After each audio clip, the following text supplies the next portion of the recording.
Koya shunge, me chim chim gona. Koya shunge, me chim chim gona. Koya shunge, me chim chim gona. Yawa ya kufuye yawa ya kentala ya sahidin tatarare. Ya gara kufuye ya gara kentala ya sakidin karkar base. Naya saja bota kemi aha naya sama legal chumi. Naya daba hargoja kemi gurba naya dama lenargumi. Hola gabawiye kesaba suntala areda sheka banito. Golfa mata wiye sitara suntala bareda kesa kamifo. Garamani waye gubatera aha jabota bisha novasi.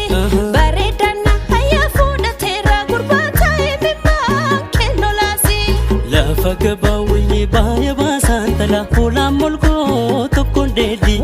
Ana garawiye na dama santala yona toko wachintesi. Ha icharo waye pane chare aha netigum dagaleko.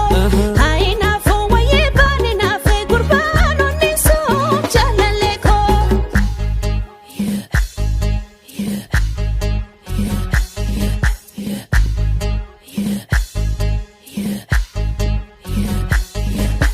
Koya shunge, me chim chim gona.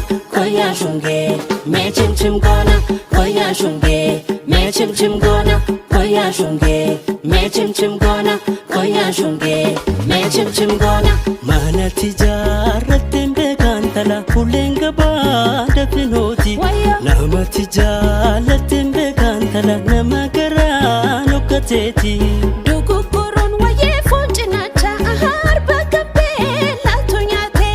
Du uguma ako si basa gurbadu nasumar katalafe.